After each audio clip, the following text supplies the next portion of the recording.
اللهم صل على سيدنا ومولانا محمد وعلى سيدنا علي وسيدتنا فاطمة وسيدتنا زينب وسيدنا حسن وسيدنا حسين وعلى آله وصحبه وبارك وسلم وسيدتنا زينب وسيدنا حسن. بسم اللہ الرحمن الرحیم. السلام علیکم ناظرین. پروگرام صبح نور کے ساتھ آپ کا میزبان نذیر احمد غازی حاضر ہے.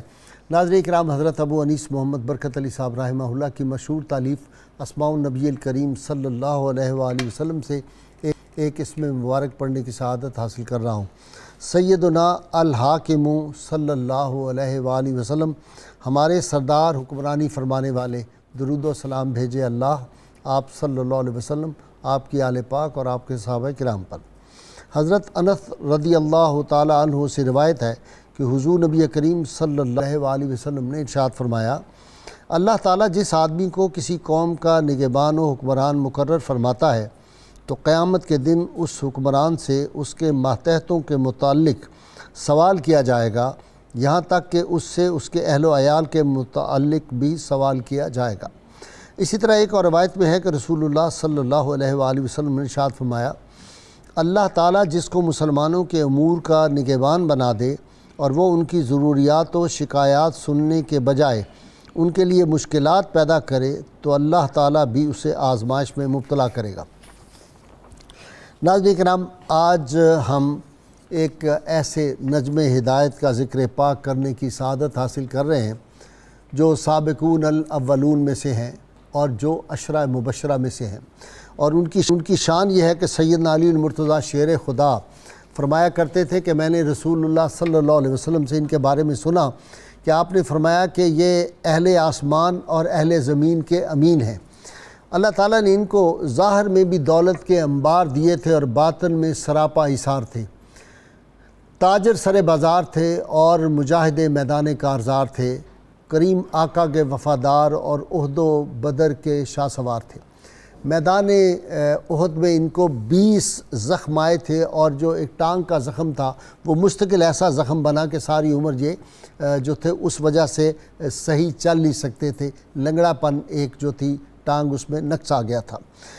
ہجرتوں کئی مرتبہ ہجرت راہ حق میں کی، اور جب مدینہ منورہ میں آئے تو رسول اللہ صلی اللہ علیہ وسلم کی ان کو جو دعا تھی، عاشق مصطفیٰ صلی اللہ علیہ وسلم، حضور سے بے پناہ عشق انہوں نے کیا ہے.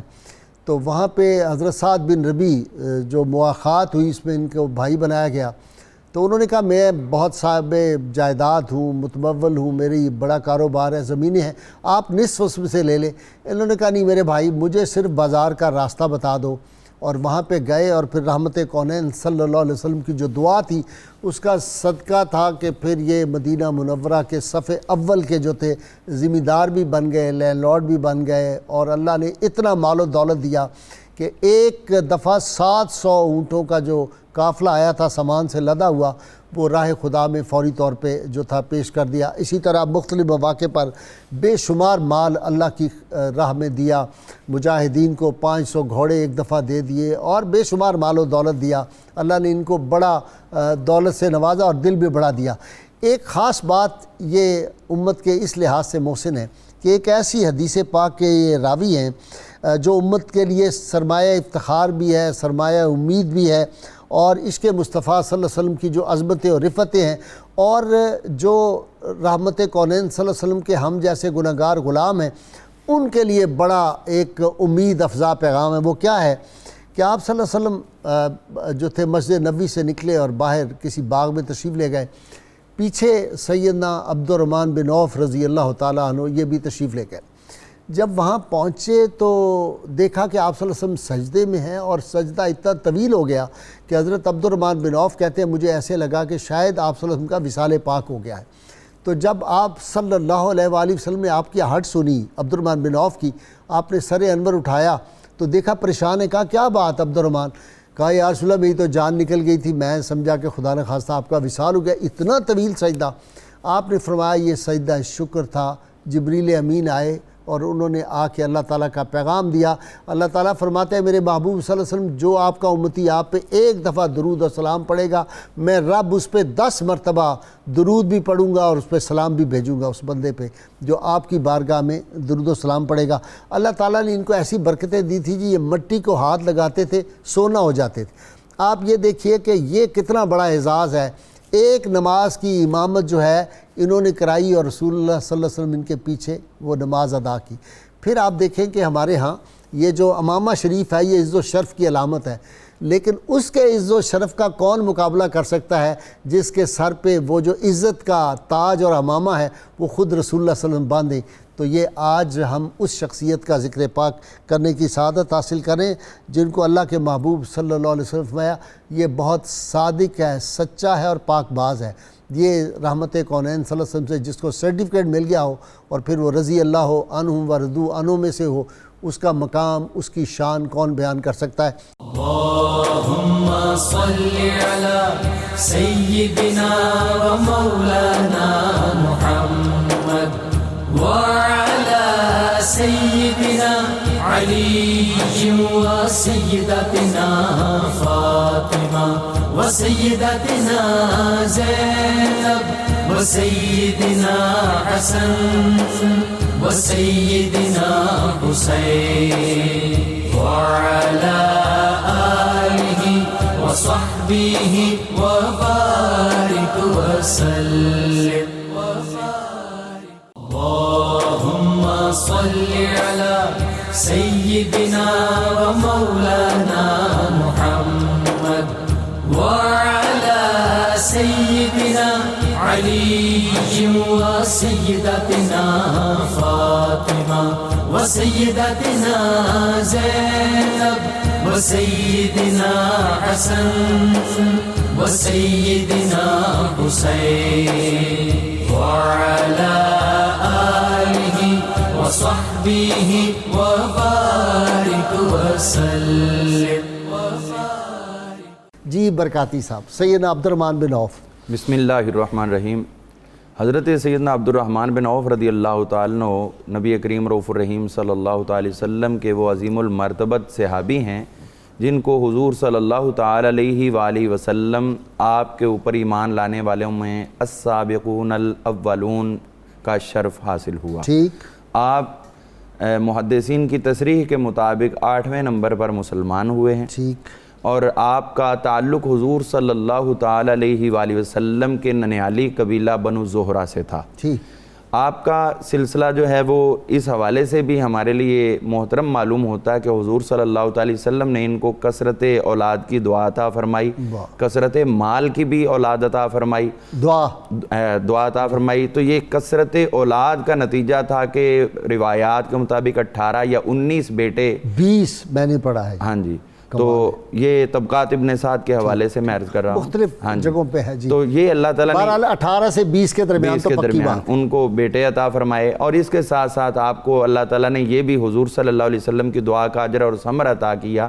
کہ آپ خود فرماتے ہیں کہ مجھے یقین ہے کہ اگر میں پتھر کے نیچے بھی ہاتھ ڈالوں تو وہاں سے بھی مجھے سونا اور چاندی مل سکتا ہے۔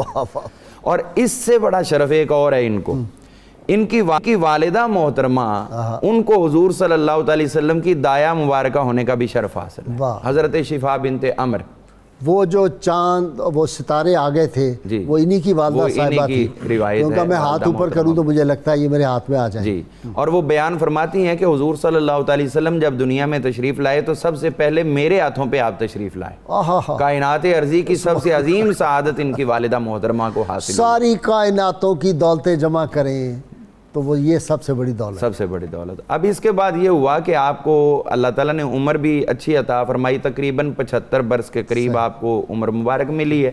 اور اس کے ساتھ ساتھ جو ہم یہ دیکھتے ہیں کہ آپ کے قبول اسلام کا واقعہ بڑا دلچسپ ہے۔ اچھا، لیکن جمالیاتی ثروتیں بھی رج کے حسن آپ کا بے شمار، رعنائی اور رج کے سے یہ ہے کہ جو محدثین نے تصریح کی، حالانکہ اتنی زیادہ وہ نہیں کرتے، لیکن ان کا یہ حسن تھا کہ وہ فرماتے کہ ان کا سفید رنگ تھا اور سرخی میں سے وہ چلکتا تھا، ہے نرگس چشم، گل عارض دہن غنچہ صنوبر قد سراپا تم ہی گلشن ہو تو کیوں ہم جائیں گلشن میں، یہ والی کیفیت تھی۔ بالکل۔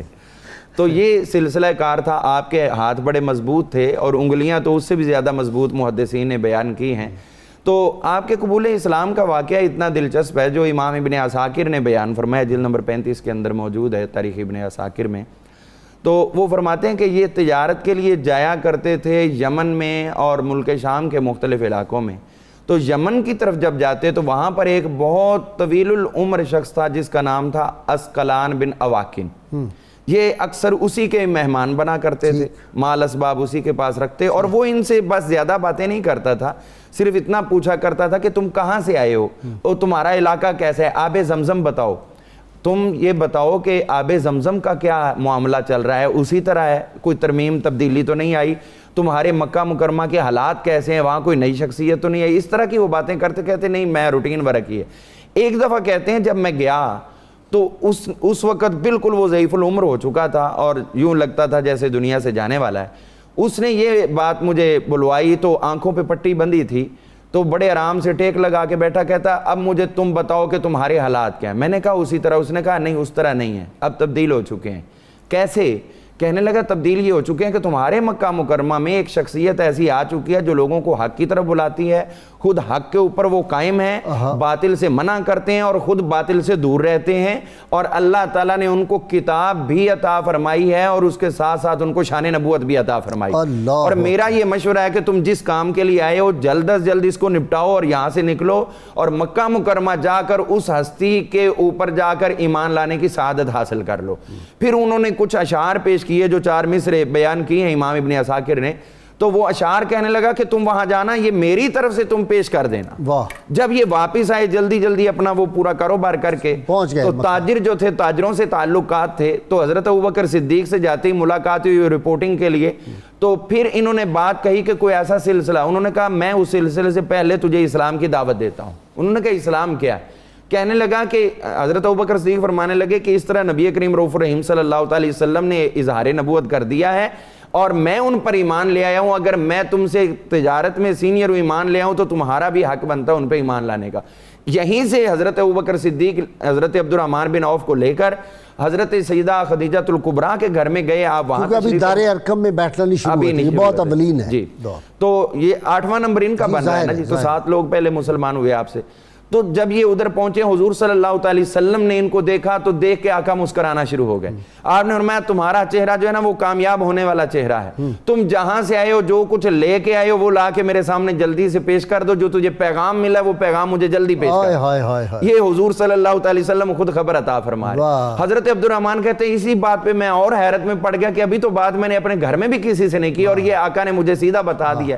حضور صلی اللہ علیہ وسلم نے دعوت اسلام دی، کہتے ہیں میں نے فوری طور پر کلمہ طیبہ پڑھا۔ آپ نے فرمایا پیچھے کے حالات بتاؤ کیا ہیں، تو میں نے وہ پورا واقعہ جو ہے حضور کی خدمت میں عرض کیا اسقلان بن اواکن کا، تو حضور صلی اللہ علیہ وسلم نے فوری دعا کے لیے دست دراز فرمائے، عرض کرنے لگے یا اللہ بہت سے ایسے لوگ ہیں جنہوں نے مجھے دیکھا نہیں لیکن اس کے باوجود مجھ پر ایمان لاتے ہیں، ان کے لیے اس دنیا میں بھی اور آگے بھی ان کی مغفرت کی دعا کرتا ہوں، ان کو بھی میرے لیے آپ یا اللہ ان کو میری غلامی کا شرف عطا فرما۔ جی جناب حضور جانتے ہیں۔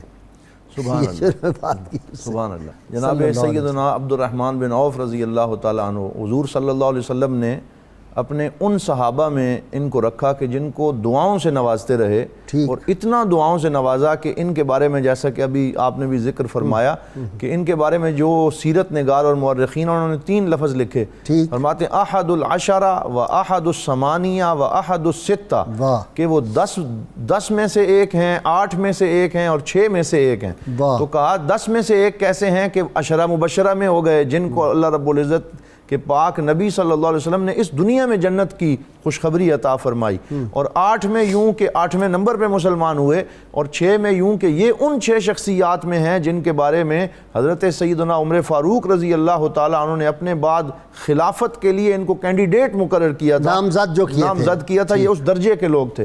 اور غازی صاحب دیکھیے کہ حضور صلی اللہ علیہ وسلم نے صحابہ کرام کے لیے جنت کو صرف ایک نظریاتی اور فکری تخیل نہیں رہنے دیا، بلکہ اس کو ایک متجسد شکل میں سرکار دو عالم صلی اللہ علیہ وسلم نے دکھایا۔ حضرت سیدنا ابو بکر صدیق اور حضرت عمر فاروق رضی اللہ تعالیٰ عنہ کے بارے میں فرماتے ہیں میں تمہارا وہاں پہ محل دیکھ کے آیا ہوں، اور ان کے بارے میں فرماتے ہیں کہ سلسبیل کے چشموں سے تجھے جو ہے وہ پانی پلایا جائے گا اور جنت کی بہاریں جو ہیں ان کے مزے لیں گے۔ اور پھر ان کو یہ شرف بھی نصیب ہے کہ پہلے ان کا نام عبد عمر تھا، اور جب یہ اسلام میں داخل ہوئے تو سرکار دو عالم صلی اللہ علیہ وسلم نے خود ان کا نام رکھا عبد الرحمن بن عوف۔ تو یہ جو سرکار دو عالم صلی اللہ علیہ وسلم کی شان اور سیرت کا ایک کمال ہے کہ آپ نام تبدیل فرما دیا کرتے تھے، اور اس میں آج بھی ہمیں کبھی بھی اس میں کوئی وہ شرم محسوس نہیں کرنی چاہیے۔ جہاں بھی کوئی ایسا نام نظر آئے کہ جو خلاف اسلام ہے، میں عرض کرتا ہوں ہمارے علاقے میں ایک شخص تھا، اس کا نام میں نے کہا تمہارا نام کیا؟ کہنے لگا میرا نام راسب ہے۔ میں نے کہا راسب تو کہتے ہی ناکام کو ہیں، تو جب آپ نے خود اپنا نام راسب رکھ لیا تو پھر یہ ایک اچھا شگون نہیں۔ بندہ دیکھا جس کا نام مسلمان، اس کا نام تھا کیا ہے یہ کیا کہتے ہیں شیطان کو؟ ابلیس خان، جناب ابلیس خان نام تھا اس کا، ایک کا سورج مل تھا میرے پاس پیش ہوئے۔ جی نام کے معاملے میں احتیاط کا حضور صلی اللہ علیہ وسلم نے حکم دیا اور فرمایا خیر الاسماء ما عبد او حمد، کہ سب سے بہترین نام وہ ہیں جس میں عبودیت کا اشارہ ہو یا حمد کا اشارہ ہو، اور ماں باپ پہ جو فرض ہے اولاد کی طرف سے اس میں یہ بھی ہے کہ ان کو بہتر نام بھی دے، ان کو اچھا نام دے۔ اور پھر آگے چلتے ہیں تو جیسا کہ آپ نے ارشاد فرمایا کہ یہ وہ خوش نصیب ہیں جن کی دستار بندی دست مصطفیٰ صلی اللہ علیہ وسلم سے ہوئی۔ کتنا بڑا اعزاز، کتنا بڑا اعزاز ہے۔ دومت الجندل کے مقام پہ جب سرکار نے ایک سریہ روانہ کرنا تھا، ان کو قائد مقرر کیا، اور قائد مقرر کرنے سے پہلے ان کو جو دستار باندھی، میں نے بہت سی روایات پڑھی ہیں، کہیں اور نہیں نظر آیا، یہ واحد صحابی ہیں جن کو سرکار نے سفید رنگ کی دستار سے نوازا، وہ خود باندھی ہے۔ خود باندھی۔ ویسے تو آپ نے دستار سیدنا علی المرتضیٰ شیر خدا کو دی اور صحابہ کو دی، لیکن باندھی جو ہے باندھی خود ہے، اور اس میں جو کپڑا ہے وہ درمیان میں بالکل صدل بالکل اس کو چھوڑا، پیچھے جو پھندنا اس کو کہتے ہیں، پیچھے لٹکاتے ہیں، اس کو بالکل کمر کے دونوں حصوں کے درمیان میں رکھا، اور اس طرح سرکار دو عالم نے ان کی دستار بندی کی، اور فرمایا کہ جب آپ وہاں جائیں گے، اگر آپ فتح یاب ہو کے واپس آئے تو دومت الجندل کے سردار کی بیٹی سے آپ کا نکاح کیا جائے گا، اور جب نکاح ہوا تو انہی کو سرکار دو عالم صلی اللہ علیہ وسلم نے فرمایا آئے تو خوشبو لگی ہوئی ہے، بڑے خوش ہیں۔ فرمایا کیوں بھائی اتنی خوشبو اور یہ کیا منظر ہے؟ تو آپ نے عرض کیا یا رسول اللہ آپ کی بشارت کے مطابق میں نے نکاح کر لیا۔ تو سرکار نے انہیں فرمایا اولم ولو بشاتن، کہ ولیمہ کرو چاہے ایک بکری کے ساتھ ہی کیوں۔ وہ پھر انہوں نے پوچھا کہ تم نے کتنا وہ جو ہے حق میں ادا کیا، تو انہوں نے کہا کھجور کی گٹھلی کے برابر سونا۔ تو پھر وہی آدمی جو ہے اس کے پاس سینکڑوں اینٹیں سونے کی کاٹنی پڑی کلاڑوں سے۔ جی سعیدی کی طرف جاتا ہوں۔ جی ڈاکٹر سعید احمد سعیدی، اقتدار کی ہوس دل میں کئی آئی نہیں، جب لوگوں نے کہا کہ آپ کو کیوں نہ خلیفۃ المسلمین بنائے تو کہا میں تو چاہتا ہوں، میں سمجھتا ہوں یہ بہتر ہے کہ چھری پکڑو، ایک طرف سے گلا میرا کاٹنا شروع کرو، دوسری طرف کاٹ جاؤ، بجائے اس کے کہ مجھے تم خلیفہ بنا رہے ہو۔ جی سبحان اللہ، بسم اللہ الرحمن الرحیم۔ بلا شبہ حضرت عبد الرحمن ابن عوف رضی اللہ عنہ کی شخصیت کا جو دنیا کے حوالے سے جو اللہ نے ان پر نعمتوں کا نزول فرمایا تھا، اور جو ان کی فکر آخرت تھی، ایسے لگتا ہے آگ اور پانی جیسے اکٹھے ہو جاتے ہیں، ویسی کیفیت تھی۔ دولت اتنی زیادہ تھی کہ جسے گننا بھی ممکن نہ تھا، لیکن اس کے ساتھ ساتھ فکر آخرت اتنی زیادہ تھی کہ جب خلافت کی پیشکش کی گئی تو آپ نے فرمایا اس سے بہتر ہے کہ چھری میرے گلے پر رکھ دی جائے اور مجھے ذبح کر دیا جائے، لیکن میں خلافت ہرگز قبول نہیں کروں گا۔ اور پھر خود جب حضرت عمر رضی اللہ عنہ نے ایک کمیٹی بنا دی تو آپ نے فرمایا کیا ایسا نہیں ہے کہ میں تمہارے لیے فیصلہ کروں اور میرا نام اس سے نکال دیا جائے؟ تو حضرت علی المرتضیٰ رضی اللہ عنہ نے فرمایا سب سے پہلے میں اس بات پر راضی ہوتا ہوں، اس لیے کہ میں نے رسول اللہ صلی اللہ علیہ وسلم کو یہ فرماتے ہوئے سنا ہے کہ آپ زمین میں بھی امین ہیں اور آسمان میں بھی امین ہیں۔ تو یہ وہ خصوصیات ہیں، چند خصوصیات کا تذکرہ ہوا، کچھ مزید آپ کے تفردات ہیں وہ میں آپ کے سامنے پیش کرتا ہوں تاکہ یہ چیز جو ہے ہمارے ناظرین کے واضح ہو جائے۔ آپ کو ریشم پہننے کی خصوصی اجازت رسول اللہ صلی اللہ علیہ وسلم نے عطا فرمائی تھی۔ اسی طریقے سے زمانہ جاہلیت میں اسلام لانے سے پہلے ہی جو خرابیاں تھیں ان سے آپ دور رہے۔ حضرت عمر رضی اللہ عنہ اور حضرت عثمان غنی رضی اللہ عنہ نے آپ کو خلافت کے لیے چنا، اور حضرت عمر رضی اللہ عنہ کو جب آپ پر حملہ کیا گیا، ابو فیروز لولو نے حملہ کیا تھا، تو اس وقت حضرت عبد الرحمن ابن عوف رضی اللہ عنہ آگے بڑھے اور آپ نے نماز کو مکمل فرمایا۔ اسی طریقے سے ہم دیکھتے ہیں کہ آپ نے 2 ہجرتیں کی، اور حضرت ابو بکر صدیق اور حضرت عمر فاروق کے دور میں ان کے مشیر خاص رہے اور ان کی موجودگی میں فتویٰ دیا کرتے تھے۔ اور مسند ابی یعلا میں ایک روایت ملتی ہے، حضرت فاروق اعظم رضی اللہ عنہ فرماتے تھے انت لنا عدل، آپ ہمارے درمیان آپ کا جو وجود ہے وہ معیار عدل ہے، اور کثرت مال و دولت کے باوجود آپ ہمیشہ دولت سے خائف رہے۔ ام المومنین حضرت ام سلمہ رضی اللہ عنہ کی بارگاہ میں حاضر ہوئے اور رکت طاری ہو گئی، امی جان دولت بہت زیادہ ہے، میں آخرت سے ڈرتا ہوں۔ تو آپ نے ڈھارس بندھائی، حوصلہ دیا اور فرمایا بیٹا اللہ کے راستے میں خرچ کرو۔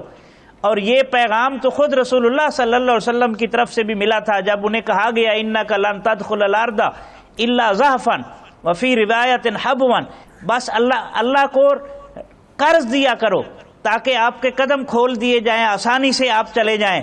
تو اس وقت جبریل امین آئے اور عرض کی کہ اپنے اس غلام کو فرمائیے 3 عادتیں اپنا لیں، فَلْيُضِفِ الضَّيْفَ، مہمان نوازی کیا کریں، وَلْيُطْعِمِ الْمِسْكِينَ، مسکین کو کھانا کھلایا کریں، وَلْيُؤْتِ السَّائِلَ، سائل آ جائے تو اسے عطا کیا کریں۔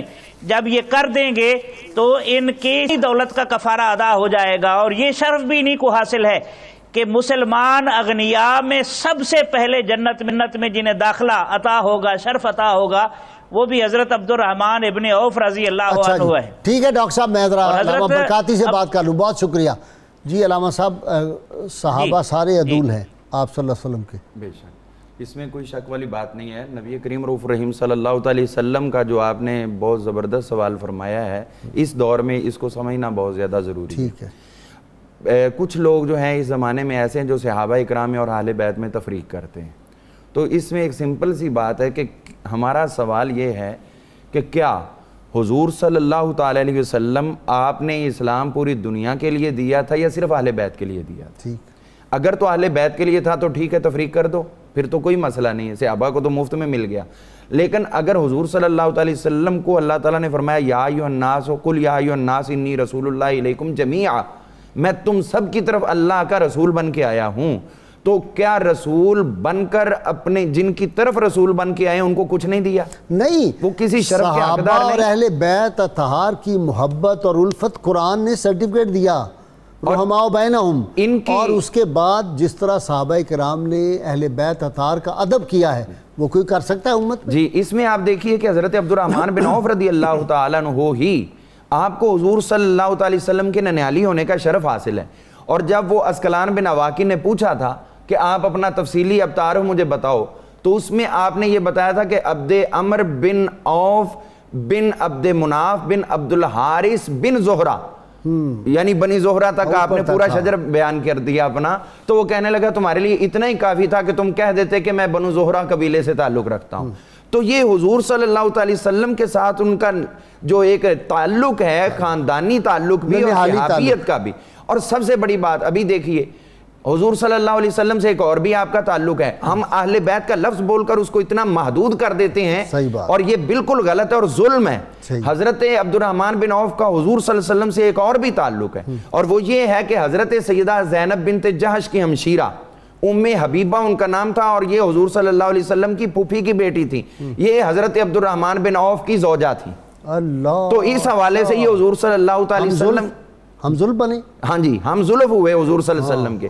تو کیا ہم ایک اہل بیت کا تصور محدود کر کے دوسروں پہ ظلم نہیں کر رہے جن کا رشتہ ہے؟ اللہم صلی علی سیدنا و مولانا محمد وعلی سیدنا علی و سیدتنا فاطمہ و سیدتنا زینب و سیدنا حسن و سیدنا حسین۔ وعلى آله وصحبه وبارك وسلم اللهم صل على سيدنا ومولانا محمد وعلى سيدنا علي وسيدتنا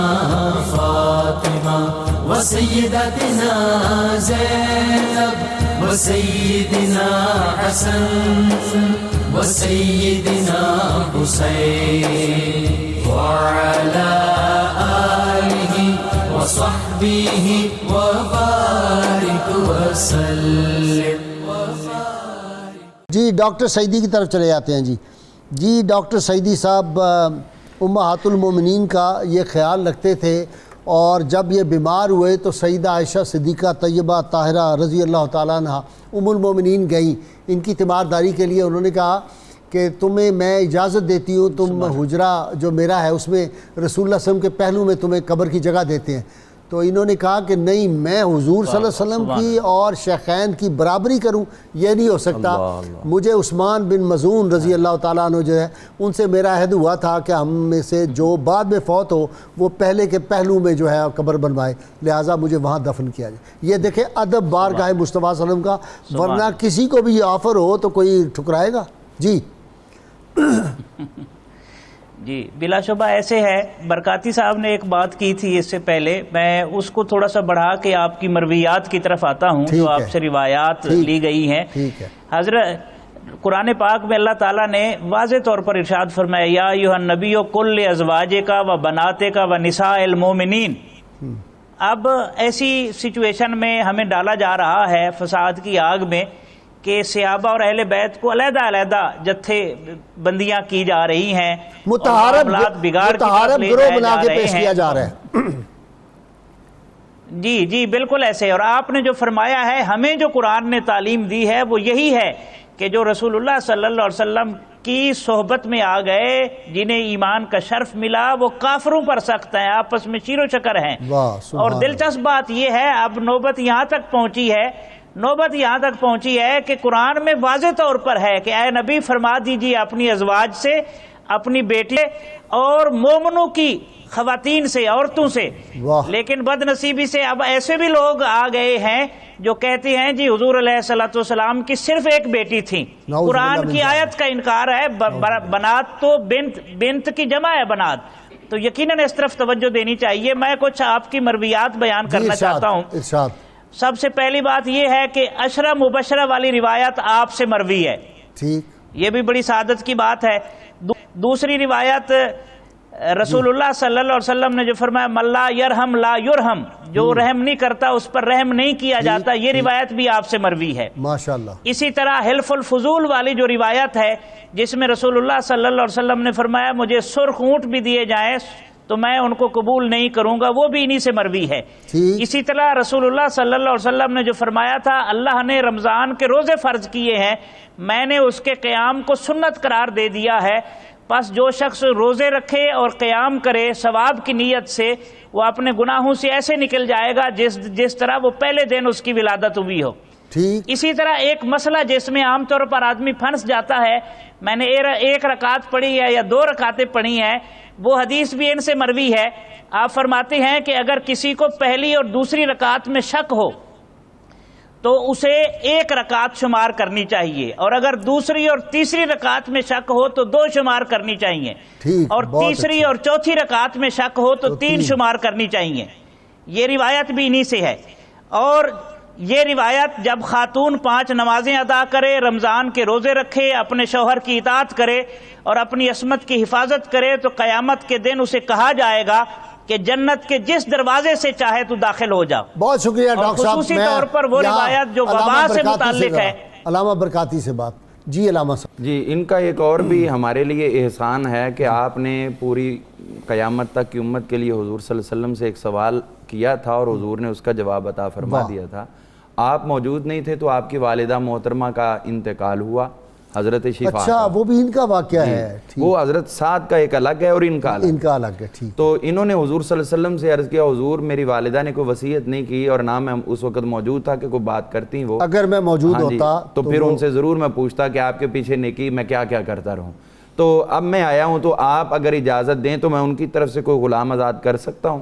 تو آپ نے اور میں ہاں کر سکتے، تو آپ نے اپنی والدہ کے ایصال ثواب کے لیے 10 غلام آزاد کیے۔ اللہ، غازی صاحب اس میں لمحہ فکریہ یہ ہے سبحان اللہ، کہ والدہ کون ہے؟ جو حضور کی دایا ہونے کا شرف رکھتی ہے سبحان اللہ، اور صحابیہ ہونے کا شرف رکھتی ہے، لا رہے۔ اور اس کے باوجود ان کے وصال کے بعد ایصال ثواب کیا جا رہا ہے۔ واہ واہ، تو جو گناہ گار ہیں تو ان کے بعد تو بہت زیادہ حق بنتا ہے کہ ان کی طرف سے کیا بہت جائے۔ اچھا، تو یہ آپ صلی اللہ علیہ وسلم نے جو ہمیں عطا فرمایا یہ حضرت عبد الرحمن بن عوف کی برکت سے عطا اچھا فرمایا۔ کہتے ہیں ایصال ثواب انہیں پہنچتا ہے جو یقین رکھتے ہوں، جی۔ جو یقین نہ رکھتے ان کو نہیں پہنچتا۔ ظاہر ہے جی جو فوت ہونے والا ہے وہ اگر مرحوم لفظ جو ہے وہ مانوی اعتبار سے کہ رحم کے قابل ہوگا تو پھر رحم ہوگا نا۔ ابھی سیدی صاحب نے پڑھا کہ من لا یرحم لا یرحم، جو رحم نہیں کرتا نہیں کیا جائے گا اس پہ، تو اب جو خود کو قابل رحم نہ بنائے تو پھر کیسے ہوگا؟ ٹھیک ہے۔ ہم دیکھتے ہیں حضور صلی اللہ علیہ وسلم کے اس فرمان علی شان کے بعد جب آپ نے تبوک کے موقع پر نصف مال پیش کیا، کچھ لوگوں نے کہا کہ یہ تو ریاکاری کر رہے ہیں، اتنا مال دے کے لوگوں کو دکھانا چاہتے ہیں، تو اللہ تعالیٰ نے سورہ توبہ کے اندر آیت نمبر 79 یہ نازل فرمائی، الذین یلمزون المتطوعین فی الصدقات، جو لوگ دوسروں پہ الزام دھرتے ہیں کہ یہ صدقے جو ہے دکھاوے کے لیے کر رہے ہیں، نہیں ایسی بات نہیں ہے، بلکہ یہ لوگ اللہ کی رضا کے لیے ہی خرچ کرتے ہیں۔ یہ حضرت عبد الرحمن بن عوف رضی اللہ عنہ کے اوپر اور دیگر صحابہ کے اوپر جو اعتراض ہوا، اللہ تعالیٰ نے اس کا خود جواب عطا فرمایا۔ حضرت عبد الرحمن بن عوف رضی اللہ تعالیٰ عنہ آپ کی حیات طیبہ کے حوالے سے ایک اور بڑی بات جو موجودہ حالات کے ساتھ بڑی ریلیٹ ہے، اور وہ مشہور واقعہ جو ہم پہلے ایک دفعہ 3-4 ماہ پہلے ڈسکس کر چکے ہیں، وہ طاعون امواس والا، اچھا وہ حضرت عمر فاروق رضی اللہ عنہ کے دور کا۔ جب آپ شام جا رہے تھے تو راستے میں امواس کا جو طاعون پھیلا، آپ اس جگہ پر قیام پذیر ہوئے، اب آگے جائیں کہ پیچھے جائیں؟ تو وہاں پر کئی لوگ کہنے لگے کہ آگے طاعون ہے، آپ آگے چلیں، ہمیں کیا، ہم تو جہاد کے لیے آئے ہیں، ایسے ہی شہید ہونا جس طرح مرضی۔ کچھ کہنے لگے احتیاط کے ساتھ ہم واپس چلیں۔ تو اس طرح ان کی بحث ہوئی۔ آپ نے پہلے مہاجرین کو طلب کیا، مہاجرین کی ایک رائے نہ ہو سکی، پھر انصار کو طلب کیا، ان کی رائے نہ ہو سکی، پھر فرمایا کہ جو قریش کے اکابرین ہیں وہ آ جائیں۔ جب ان کو بلایا گیا تو انہوں نے ایسی رائے کا اظہار کیا کہ ہمیں واپس جانا چاہیے۔ تو آپ کا جب یہ پروگرام بنا حضرت عمر فاروق کا واپسی کا، تو کچھ لوگ اعتراض کرنے لگے صحابہ کرام میں سے کہ آپ لوگ گھر سے تو ہم جب بھی نکلتے ہیں شہادت کی تمنا لے کر، اب آگے موت ہے تو واپسی کیسی؟ حضرت عمر فاروق نے فرمایا نہ میں نے یہ فیصلہ خود کیا، نہ میں نے کروایا، مشاورت کے ساتھ یہ فیصلہ ہوا ہے۔ حضرت عبد الرحمن بن عوف وہاں پر موجود نہیں تھے، لیکن جب یہ بات ہوئی تو اتفاقاً حضرت عبد الرحمن بن عوف رضی اللہ عنہ وہاں پہنچے۔ تو آپ کے سامنے جب یہ بات کہی گی تو آپ نے فرمایا سنو میں تمہیں وہ بات بتاتا ہوں جو اس کا فیصلہ میں نہیں خود حضور صلی اللہ علیہ وسلم فرما کے گئے۔ اور وہ کیا ہے؟ فرمانے لگے کہ حضور نے فرمایا تھا کہ جہاں پر طاعون پھیل رہا ہو اگر تم وہاں پر ہو تو وہاں سے باہر نہ نکلنا، اور اگر اس سے دور ہو تو پھر وہاں پر داخل نہ ہونا۔ تو یہ بات جب انہوں نے کہی تو حضرت عمر فاروق اس پہ نہیں عمل کیا تو یہ مصیبت ہمیں گلے پڑی۔ جی بالکل اسی طرح، ورنہ جو لوگ تھے جن کو یہ معاملہ تھا ان کو وہیں روک دیا جاتا، بالکل نہ اندر آنے دیا تھا ملک کے، اور وہ یہاں سے 14 دن ان کو وہاں لگوا کے کوارنٹائن کر کے تو اندر لے آتے، مسئلہ ہی کوئی نہیں تھا۔ تو یہ آج کا مسئلہ بھی جو ہے وہ حضرت عمر فاروق، حضرت عبد الرحمن بن عوف کی اگر ہم فہم و فراست استعمال کرتے تو ملک محفوظ رہ سکتا تھا۔ اللہم صلی علی سیدنا و مولانا محمد وعلی سیدنا علی و سیدتنا فاطمہ و سیدتنا زینب و سیدنا حسن و سیدنا حسین وعلى آله وصحبه وبارك وسلم اللهم صل على سيدنا ومولانا محمد وعلى سيدنا علي وسيدتنا فاطمة وسيدتنا زينب وسيدنا حسن وسيدنا حسين وعلى آله وصحبه وبارك وسلم. یہ جی سخاوت تو ان کی کمال کی تھی. جی سخاوت بہت تھی. اچھا وہ کیا تھا کہ جب یہ دسترخوان پہ بیٹھتے تھے وہ کیا حال میں وہی عرض کرنے لگا ہوں کہ سخاوت بہت تھی، مال و دولت کی کثرت تھی، ریل پیل ہو گئی تھی. اور جہاں ریل پیل ہو جائے، جہاں زیادہ پیسے آ جائیں، وہاں پھر عاجزی، انکساری اور یہ ساری جو خصلتیں ہیں یہ ہوا ہو جاتی ہیں، اور انسان کے اندر ایک عجیب و غریب قسم کی وہ ایک تکبر اور غرور کا شائبہ پیدا ہو جاتا ہے. لیکن ان کو اللہ رب العزت نے جو عاجزی، انکساری، خوف خدا نصیب فرمایا، یہ انہی کا خاصہ تھا.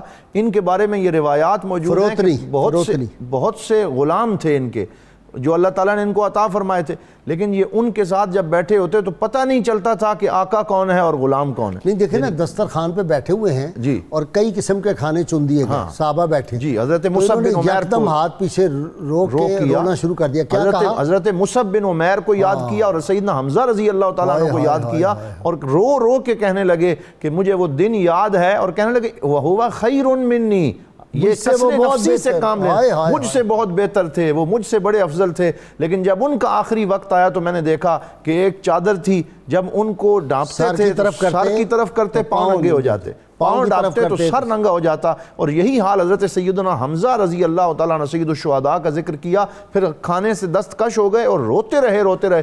یہ کئی دن رسول اللہ صلی اللہ علیہ وسلم کے کاشانہ اقدس میں چولہا نہیں جلتا تھا. وہ بھی بات کر جی بالکل.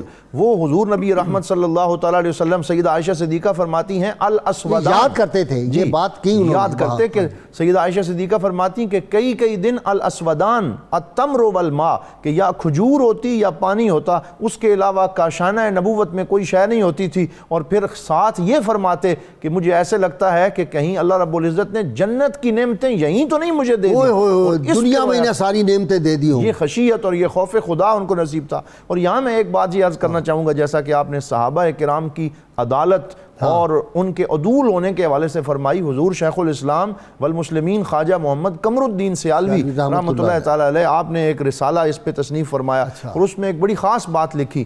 آپ نے فرمایا یہ جتنے صحابہ کرام ہیں 1,24,000 سے زائد، یہ سارے مدرسہ مصطفیٰ کے شاگرد ہیں، اور سرکار دو عالم صلی اللہ علیہ وسلم ان کے استاد ہیں. اور اگر شاگرد میں خامیاں تلاش کی جائیں اور یہ کہا جائے کہ پوری سٹرگل اور کوشش اور محنت کے بعد استاد نے جو شاگرد تیار کیے ہیں، جو ہی استاد کی آنکھیں بند ہوئیں وہ سارے کے سارے شاگرد نعوذ باللہ جو ہے وہ منہ پھیر گئے، تو یہ بات دراصل شاگردوں میں قدغن نہیں ہے، یہ استاد میں عیب تلاش کیا جا رہا ہے. تو جو لوگ صحابہ کرام کی عدالت کے اندر شک کرتے ہیں وہ در حقیقت حضور صلی اللہ علیہ وسلم کے وفادار نہیں ہو سکتے. اس لیے صحابہ کے احترام کو ملحوظ خاطر رکھنا، یہ قرآن پاک نے ہمیں درس دیا ہے کہ مہاجرین اور انصار جتنے بھی صحابہ ہیں، دیکھیں وہ حدیث پاک میں نے کل بھی بیان کی کہ آپ صلی اللہ علیہ وسلم فرمایا میری امت میں کہ بہترین لوگ وہ ہوں گے جو میرے صحابہ کی عزت کریں گے، اور بدترین لوگ وہ ہوں گے جو میرے صحابہ کے خلاف بات کریں. اور غازی صاحب یہ جو حدیث پاک سرکار نے فرمائی، یہ بھی حضرت عبد الرحمن بن عوف کا خاصہ ہے کہ حضرت خالد بن ولید اور حضرت عبد الرحمن بن عوف کے درمیان ایک بات پہ تکرار ہوتی ہے. تو کیونکہ یہ بعد میں بہت مسلمان ہوئے، حضرت عبد الرحمن بن عوف پہلے ہوئے، بات جب سرکار تک پہنچی تو اس وقت سرکار نے فرمایا اللہ اللہ فی اصحابی لا تتخذوه غرضا من بعدی فمن احبهم فبحبی احبهم ومن ابغضهم فببغضی ابغضهم ولو انفق احدکم مثل احد ذهبا ما بلغ مد احدهم ولا نصیفه. کس قدر حضرت عبد الرحمن بن عوف کے لیے سرکار جلال میں آئے، اور حضور نے سارے صحابہ جن میں حضرت خالد بن ولید خود بھی شامل ہیں سب کی شان بیان فرمائی. فرمایا میرے بعد میرے صحابہ کا خیال رکھنا، ان کے آداب اور ان کے احترام میں کوئی کمی نہ آنے دینا. تم میں سے اگر کوئی احد پہاڑ جتنا سونا بھی خرچ کرے، وہ ایک پیالہ جو کسی صحابی کے صدقے تک نہیں پہنچ سکتا. جی ڈاکٹر سعیدی، آخری بات آپ صلی اللہ علیہ وسلم کا ارشاد گرامی کہ میرے صحابہ کو غلط نہ کہنا، تمہاری ساری زندگی کی عبادت اور نیکیاں ان کی ایک ساتھ کی نیکی کے مقابلہ نہیں کر سکتی. جی